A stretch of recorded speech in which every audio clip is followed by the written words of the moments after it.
Building Lean is a series of workshops that cover the steps and activities your startup must take to build key business functions to sustainably generate revenue, get an investment, or join an accelerator, as well as how to stay ahead of the competition. For those of you who are new entrepreneurs just getting started on your idea, or even those of you who've read Eric Ries's book, The Lean Startup, cover to cover, you may be thinking, wait, Steven, there are so many different ways to build a business. Why dedicate a show to Lean? What's so special about it? As a founder, there are 3 variables that determine whether you will successfully convert your startup idea into a thriving business. Now, why are these 3 variables crucial to your startup success? Well, let's look at each one, beginning with number 1, the startup process. This consists of the series of steps you'll take to actually build your business through each startup phase. Before you can sell millions of units of any product or service, you must first get market validation for your product. Then you must be able to repeatably sell and deliver your product. You do that next. And finally, when you've achieved that, you'll be ready to scale your business and reach sustainable growth. In each phase, there are crucial activities you must perform to complete the related key milestones that reduce the risk that your business will fail or grow so slow that it gets passed up by more nimble competitors. Effectively speaking, by implementing an optimal process, you would be able to detect and correct business model flaws early so you can avoid that awful choice of basically discussing with your team. Either we succeed making this one bet, or we run out of money trying. Oh, that's tough. Look, building a startup is not meant to be the equivalent of betting your life savings on a Las Vegas roulette wheel. So, are you following a systematic approach to converting your idea into a thriving business? Number 2, the idea quality. A quality idea is one that solves a real problem for real customers rather than an invention that no one will buy, much less really use. Often, this aspect of building a business is described as customer problem fit. Thing is, that's not the only fit your startup must achieve. While there are several other fits, the next most important one is finding a solution that solves the problem better than any existing alternative. So, is your idea centered around a compelling problem, a real compelling problem, unsolved by existing alternatives? And is that problem solvable given current technical limitations? Number 3, founder skills. There are countless examples of founders with tremendous, great, fabulous ideas, but unprepared to take the right actions and execute on their startup plans. Look, there are many reasons why this happens. For example, some we've heard from, some believe that you're just born with it, as in you must have an entrepreneur's DNA to be successful. Let me tell you, we believe that's wrong. Instead of worrying about your pedigree as a founder, you should be asking yourself, do I possess the analysis and decision-making and organizational skills to get the job done?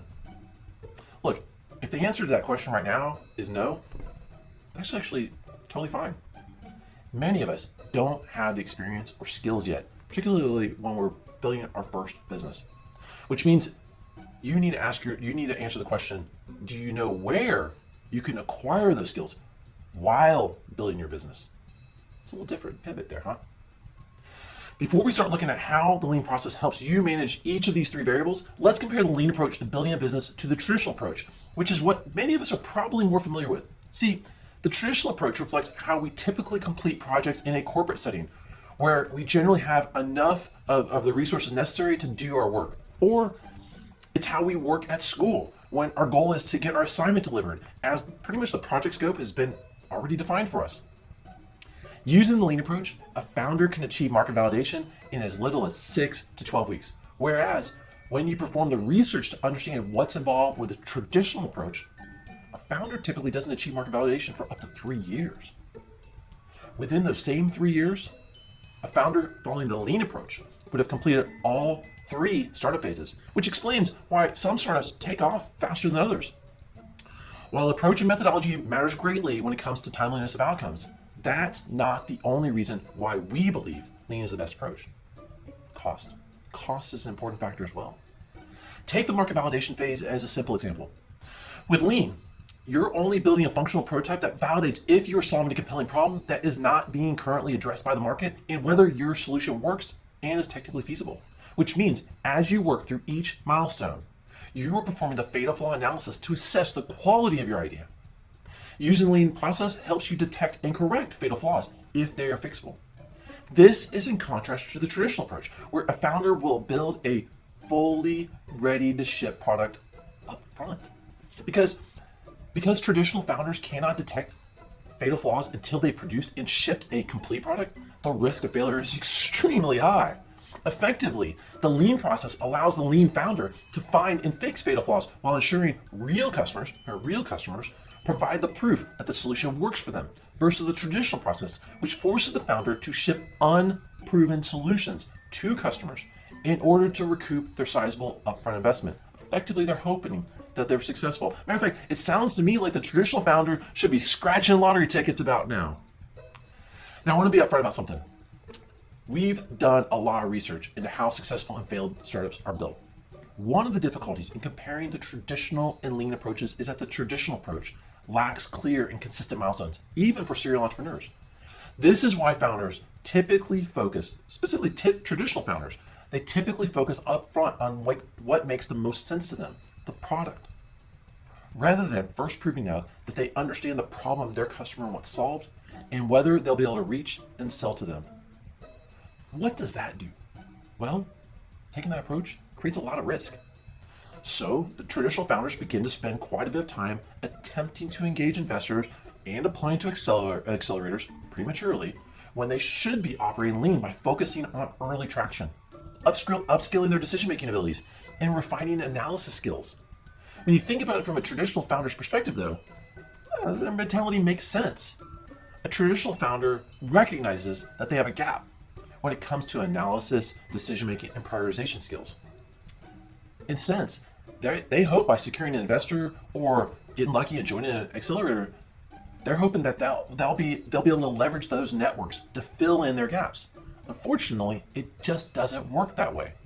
What's worse is that when traditional founders have burned valuable time and money and have become stuck or uncertain if they're on track as they pivot to achieving their goals, they turn to mentors or advisors in hopes of finding the flaws with their startup idea.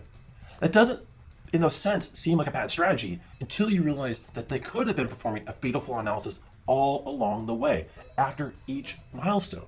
So, if you kind of summarize this, based on our experience working with hundreds of founders and extensive research, entrepreneurs who follow the traditional approach typically make 3 common mistakes. Number 1, they work on the wrong activities that just don't matter at that time that they, especially up front. One way to look at it is what we see is these are time fillers that give founders the sense that they're accomplishing something when in fact they're not. And most likely, they're budget wasters up front. Number 2, they work on tasks out of order. This is where bad advice guides a founder to build a product before they even know what features their potential customers want. Number 3, they don't focus on finding the fatal flaws that their idea suffers from and take the timely corrective action to overcome those flaws. Look, no startup idea is perfect at birth. None of them are. Even the best startups aren't. It's the velocity in which you identify and fix fatal flaws with your startup idea that's crucial to saving your valuable resources so you can grow quickly and stay ahead of competitors. All of these are reasons why we believe the lean approach is best, as it takes less time, costs significantly cheaper, and you get more done. Matter of fact, you can do this with a whole lot less risk. Now, before we look at how the lean process works, let's consider a real-world example of a super successful founder who has built his startups using the lean process, even in the most capital-intensive industries around that most would consider impervious to a lean approach. So let's talk about one of the most technically challenging industries in the world, aerospace. When Elon Musk started SpaceX, he brought his startup experience and learnings from being a PayPal founder. Sure, it definitely didn't hurt that Elon had an exit from PayPal and quite a strong network of influential friends. But when it came to the inherent risk and billions required to build a private rocket company, even Elon's money wouldn't be enough to be successful alone. To achieve his massive goal of building an interplanetary launch vehicle, he had to first build SpaceX Lean. First thing SpaceX had to do was to understand the real problem its potential real early adopters had. Now, this is where many entrepreneurs get tripped up.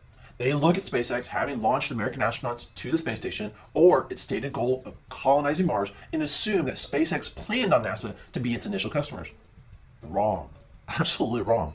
If SpaceX had taken that approach, it would have struggled mightily to meet all of NASA's requirements or to differentiate from many existing aerospace companies they're aggressively competing against. Instead, its early adopters were satellite companies that wanted to reduce the cost of launching their satellites in space. Once SpaceX understood the problem those customers experienced, it set off to design a rocket that could accomplish this goal while delivering a relative value 10 times better than existing alternatives. In this case, SpaceX developed a reusable rocket which would defray the considerable capital cost of producing each launch vehicle. But before building its initial reusable rocket, SpaceX had to prove that it first could build and launch a single-use rocket. While its first 3 rockets exploded, the Lean approach enabled SpaceX to quickly learn from its failures and iterate through its designs until successfully launching its 4th rocket. The Lean approach remains evident within SpaceX today, with in its development of things such as the Starship rocket to get humans to Mars, and its deployment of the Starlink satellite system to provide global broadband internet service. In the Lean process, the actions you take are designed to validate key business assumptions that are addressed through the Founder's Journey framework, which I'll cover during our next episode. Using a Lean approach, a founder doesn't deploy capital until they have evidence that there's a market for the product or service they want to build. This also means that you shouldn't worry about pitching investors until you've validated that demand for your solution actually exists, as you won't need the capital to build your product or service until you have that proof. Now, these milestones and activities are organized into 3 startup phases. While it's tempting as founders to dream about the future of when you've built a successful startup, you should first understand the milestones you'll need to achieve in order for your dream to come true. These milestones relate to completing specific activities and reflect a distinct increase in the value of your business as you reduce the risk that your startup could fail due to a fatal flaw with your idea. During the first phase of startup development, market validation, a founder should focus on manually working through their key business assumptions to eliminate any fatal flaws. Once again, this takes about 6 to 12 weeks, and they'll know that they've achieved market validation when they've been able to attract 5 paying customers without even building a shippable version of their product or service. During the second phase, repeatable sales and delivery, a founder will again work through their business assumptions, but in this phase, they're automating their lead engine, sales engine, and production and delivery engine. They will have successfully completed this phase when they can repeatably sell and deliver their product, as well as understand the costs involved. This takes about 6 months, which is when they're repeatedly generating $10,000 in monthly revenues. During the third phase, sustainable growth, the founder focuses on scaling their lead engine and sales engine, as well as their production and delivery of their product or service, all of which takes approximately 24 months. The founder will know that they've achieved sustainable growth when their revenues are growing at rates ranging from 25% annually or 10% month over month. Remember, following a Lean approach enables you to complete all 3 startup development phases within the same exact time a traditional founder may complete the first development phase, and without all of the risks incurred, as well as all the costs and time wasted. So, how do you work through each phase? In each startup development phase, you complete a series of milestones that mark your progress to validate the key business assumptions you've made and help you course correct when you encounter a fatal flaw. There's one more thing about the Lean process. There are many activities you can ignore. As a matter of fact, in Lean, you can ignore all of these activities until you've achieved market validation. Once again, experienced entrepreneurs know this to be true. So let's return to my favorite founder with one more example. Over the years, I've known many founders who've attempted to build a car company to serve the electric vehicle market. This opportunity and need seems kind of obvious, right? So why haven't more EV startups been successful by now? When Tesla began, it didn't attempt to immediately mass produce a mid-tier car that millions would buy. No, not at all. Matter of fact, if you're unsure, just Google Elon Musk's Tesla Master Plan Volume 1. It put out in 2006. Actually, the 2016 update was pretty fascinating too. Tesla had to first prove that there was a market for electric vehicles beyond the niche products being put out by the big 3 automakers, which meant, once again, that Tesla had to understand who its real early adopters would be and the real compelling problem those potential customers wanted to solve. So why does that all matter? Well, since Tesla had to prove that it could even deliver on those initial sales, It meant that Tesla didn't need to waste valuable time and money to build or even acquire a factory, much less develop a sophisticated manufacturing and delivery process necessary for mass production, when it was only going to sell hundreds of its initial vehicle per year. Instead, Tesla saved its resources by assembling each Roadster in a garage behind its showroom, which, by the way, happened to have once been a Chevrolet dealership. Crazy stuff. So, in summary, using the lean process, successful entrepreneurs understand that they need to follow a plan that breaks down the steps to achieve their milestones, which helps them prioritize what they need to do each and every day. More importantly, successful founders know that this enables them to avoid all or nothing outcomes. Additionally, by working fast, a successful founder focuses on getting regular feedback from their customers, learning from that feedback, and then revising their product or service during each startup phase. By following the lean approach, successful founders seek out mentors who can help them evaluate any fatal flaws with their idea as they work through each milestone. The mentor and founders can easily make measurable progress, feel confident that they're on the right track, and quickly course correct when things go wrong. This is why you should focus on measurable milestones to guide yourself on what steps you should be taking to successfully build your business. Building Lean is brought to you by the LeanMastery Incubator. LeanMastery helps founders convert their ideas into a thriving business fast and helps business owners avoid mistakes that cost time and money. Learn more about how you can become a LeanMastery Incubator member at leanmastery.co.